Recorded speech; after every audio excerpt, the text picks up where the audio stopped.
mga taga-DA. Ano po ang ginagawa nila sa ganitong nangyaring masamang sistema na paliit po ang ating farmland? Sorry po, madam ha.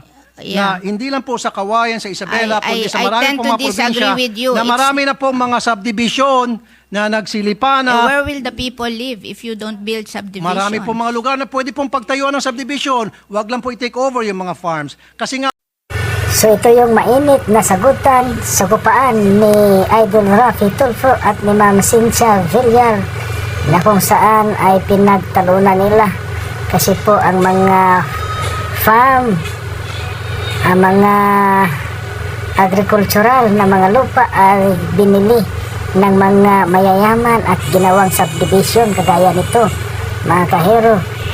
At itong mga subdivision pong ito ay mga mayayaman lang din ang bumibili, tapos wala namang tumitira at pinarintahan lamang sa mga taong mahihirap. So mga kahero, ang gusto ni Idol Ruffy Tulfo na itong mga subdivision o yung mga farm ay gagawin ng taniman ng mga palay, hindi kay taniman ng mga bahay. Kasi hindi naman makain po yung bahay. At ang sabi naman ni Ma'am Cynthia Villar, saan titira yung mga tao kung hindi magtayo ng mga bahay? That is better? it's better po na dapat sa national government ang humawak po nitong batas na National Land Not Use Act. everybody agrees with you. Well, not everybody Ako, agrees with I you don't as well, agree. Alam nyo, Maybe you sinasabi don't ko agree nga sa because- kanila, ako, because- I'm a daughter of a mayor. Session suspended for 1 minute. Kung yan po yung inyong premise, bakit hindi lang po natin tulungan itong mga maliit na farmers, bigyan na lang po sila ng puhunan para magkaroon po sila ng maging mechanized na po yung kanilang farming Binibigyan style. po. Well, Oo, then instead na binibigyan bibilin po yung po. kanilang mga lupa, pabayaan na lang po natin sila na isaka yung kanilang lupain at Meron tutulungan po. na lang po sila Meron po. na para Meron hindi na po po. ma-convert yung kanila pong mga farm into subdivision, into commercial area and what have you.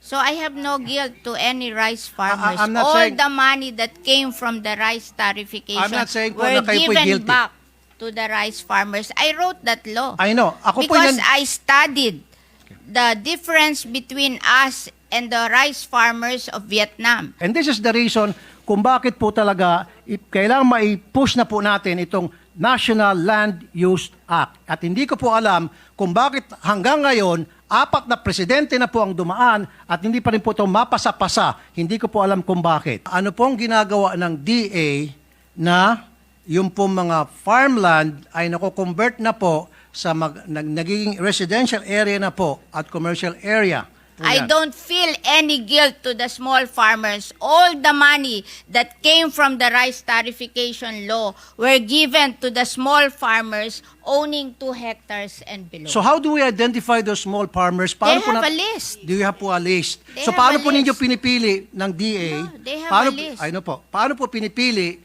kung sino po ang maging recipient 2 nitong hectares and pera below. na galing po sa rice tarification? How mga farmland po doon na na-convert na Kawayan po? is a city. Regardless, ang pinag-usapan My po God, natin, yung if, mga farmland po na na-convert na po sa isang subdivision o commercial. But they allow that in cities and They allow capital that. towns. Kaya nga po, They allow conversion alam ko nga in po. cities and capital towns because if they buy your land, they buy it expensive and you can reinvest the money and you will make more money than planting on those lands. Okay. I remember we have, when I was young, we have a big chicken farm in Muntinlupa. But Muntinlupa became a 60. So we finally developed our chicken farm because it is 8 hectares. We will make more money than in farming. So it's an investment decision for these people. If somebody will buy your land at a bigger amount, maybe you can sell it and buy another land that is cheaper somewhere else and build your farm there. Hindi po ganun nangyari, I think ma'am, eh. it's the thinking of you have to understand agriculture as a business also. I'm That not a if businessman, you have but I can understand agriculture opportunity po, ma'am.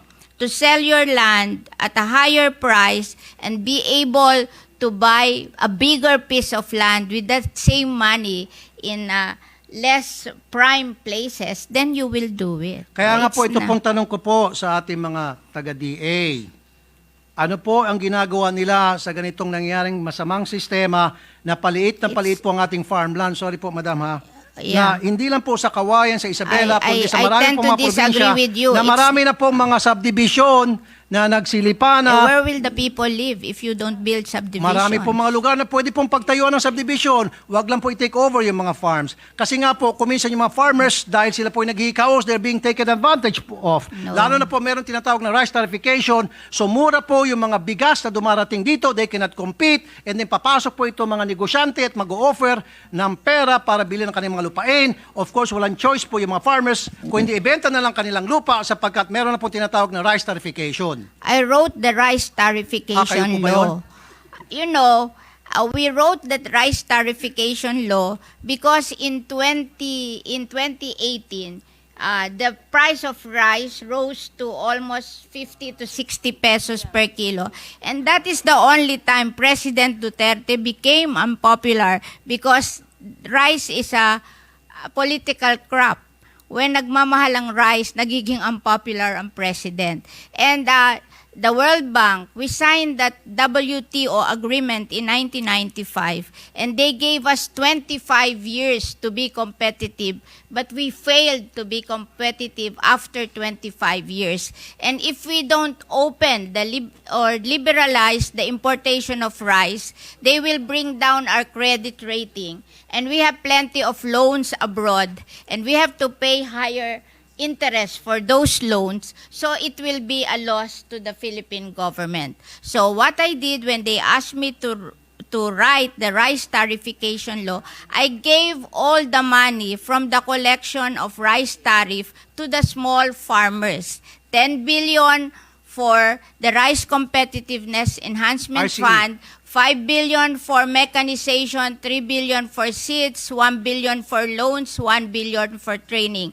And anything above 10 billion that was collected, it was given to the rice farmers owning 2 hectares and below, 5,000 each, 1.6 million farmers. So that is 8 billion. So a total of 18 billion, which is the collection of the rice tarification law na rice tariff. Alam ko po I yan. don't feel any guilt to the small farmers. All the money that came from the rice tarification law were given to the small farmers owning 2 hectares and below. So how do we identify those small farmers? They have a list. Do you have po a list? They So have paano a po ninyo list. pinipili ng DA? No, they have paano, a list. Ay, no po. Paano po pinipili kung sino po ang maging recipient 2 nitong hectares and pera below. na galing po sa rice tarification? How are they being have a identified? list of farmers owning 2 hectares and below. So, Oh, meron po... magpapalista ka sa kanila. They have RSBSA. Okay. Oo. So I have no guilt to any rice farmers. I'm not All saying- the money that came from the rice tarification I'm not saying po were na kayo po'y given guilty. back to the rice farmers. I wrote that law. I know. Ako po Because yan... I studied the difference between us and the rice farmers of Vietnam. The rice farmers of Vietnam, they produce their palay at 6 pesos per kilo. We in the Philippines, we produce our palay at 12 pesos per kilo. The 6 pesos difference, I look at it. And 350 is labor. That means we're not mechanized. And 250 is the productivity of the seed. So there's something wrong with our seed. So when I wrote that Rice Competitiveness Enhancement Fund, I gave 5 billion to mechanization and 3 billion to seed distribution and also to train them to do the same seeds with their own farm. I am teaching them to learn how to do inbred seedlings. Okay. Are you finished po, ma'am? Yes, yes. Okay. Let's go back po dun sa food security. Alam ko po Hindi ako nag-isip. na meron pong tinatawag na Rice Comprehensive Enhancement Fund. Rice Competitiveness Competitive, Enhancement okay. Fund. Enhancement Fund. Nasabi niyo po sa akin, so dapat may 2 hectares yung farmer para sila po ay mag-qualify dyan. Okay na po tayo dyan. However, hindi pa rin po talaga tunay na nasasagot yung pong katanungan ko po na ano pong ginagawa ng DA na yung po mga farmland ay nako-convert na po sa nagiging residential area na po at commercial area. We need the residential area and the commercial area to improve the quality of lives of our people.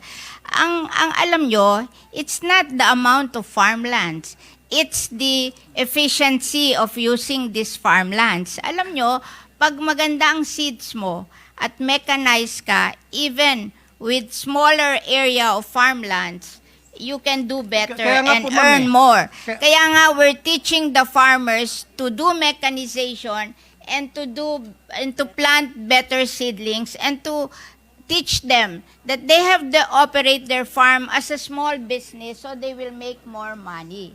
You know, hindi naman ito como malitan lupa mo. Kaya we're organizing them into cooperatives para may economies of scale sila. Kasi kung 2 hectares kayo, mag-organize kayo, 30 farmer, then you have 60 hectares. And then you mechanize, hindi ka matatapos sa palay. Bibigyan ka ng Filmec ng ano tawag dito, dryer and milling. So ang production mo hindi na palay na babarating ka ng middleman, kundi mapoproduce mo na hanggang rice. Tapos because you are a cooperative, you have economies of scale, you can go to the supermarket directly and sell your rice to them, you will make more money. Okay. Oo. So it's not the amount of land, it's the model. We have to change the model of our agriculture agree. because there is something wrong Yes. with our model of Okay. agriculture. Now, sinasabi niyo po kanina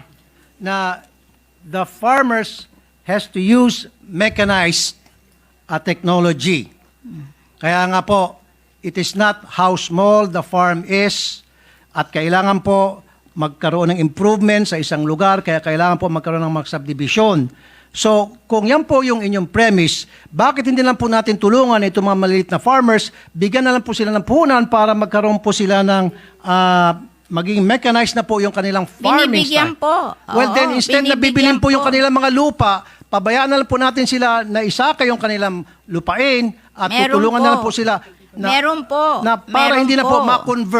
hindi na po ma-convert yung kanila pong mga farm into subdivision, into commercial area and what have you. And this is the reason kung bakit po talaga kailangan mai-push na po natin itong National Land Use Act. At hindi ko po alam kung bakit hanggang ngayon 4 na presidente na po ang dumaan at hindi pa rin po ito mapasa-pasa. Hindi ko po alam kung bakit. Your guess Alam is nyo, as good as mine. Yung Land Use Act, lahat po ng local government, may land use plan na sila. Nagpagawa na sila ng land use plan. The power of determining the implementation of the land use is with the local government. Why will you will remove it from the local government and transfer it to the national government?